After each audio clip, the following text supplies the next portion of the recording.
Larson was also the guy that suggested that Bill Gates buys up like all this farmland in middle America. So he basically has Bill Gates basically has a monopoly on farmland too, which is kind of scary. But he also made it a point to say that he thinks that people need to move away from meat and they need to eat this soy shit. Well, you know And why he's doing that, right? That's why he buys the farmland and then he forces people to move to soy. He artificially cuts back on the food supply, and then people have to move to soy and meet his motive for all people going vegan. absolutely, yeah, it just seems that he's looking to socially engineer society towards what he wants and everything that comes with that. And he's not really giving people the freedom to do what they want.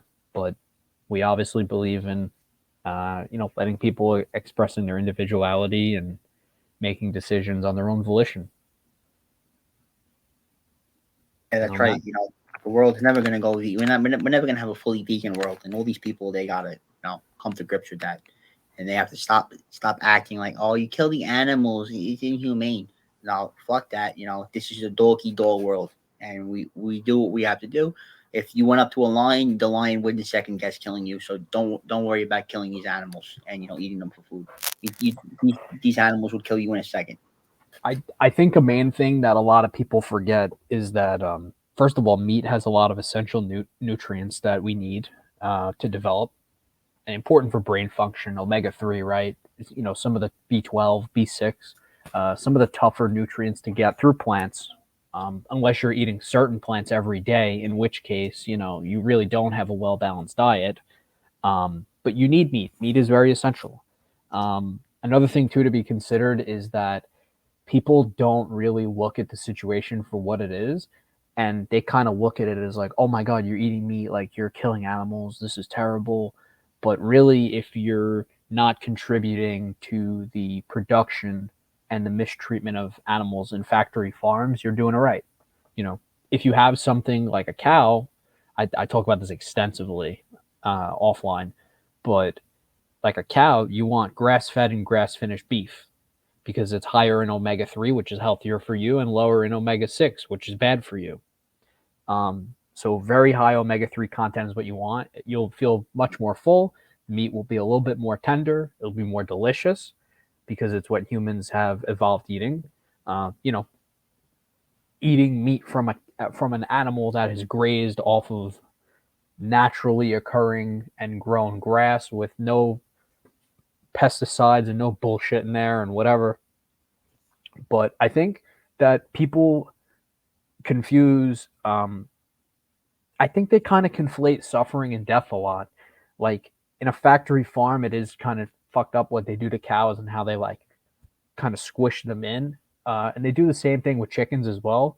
But I don't think you have to support that system because for like certain grass fed and grass finished beef brands, like you could buy an alternative that's only like $1 or $2 more than like corn fed, and the corn fed ones are usually the ones that are through factory farms. So for like $1 or $2 more, you could just buy something that's naturally, well, more naturally occurring, healthier for you, and it's just like more humane. If you're concerned about the humanity and the treatment of animals in that environment, but as far as I'm concerned, as long as something doesn't suffer when it's killed, I think it's fine. I think it's totally fine. Like if you go hunting, they tell you here's where you aim. Like you don't want the thing to suffer, right? Like you want to take it out in one shot.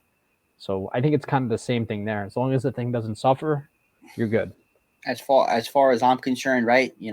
I'm not really too worried about that.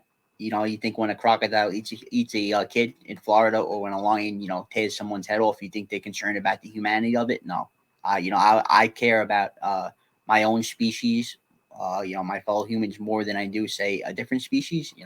And I'm completely okay with saying that. You know, I don't really care too much about worrying about the humanity of things, and I wouldn't be willing to spend $2, $3, $4 extra on vegan meat. And I think these veganites, as I like to call, I don't know if that's a word, but I just made it up.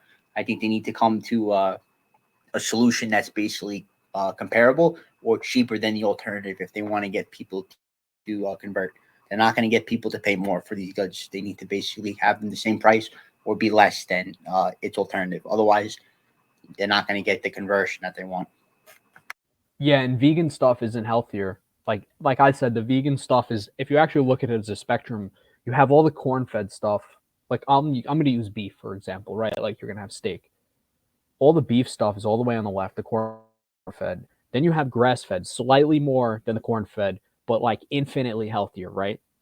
Which is, like I said, a dollar or two more. A lot of people like myself, they don't really mind the dollar or two more because it's like an investment in your health, and it's going to give you more nutrients, which in theory will give you more energy. It'll make you more productive, and it will help your endocrine system and your the whole phospholipid bilayer system, and it's going to keep you out of the hospital, and it's going to prevent you from getting sick.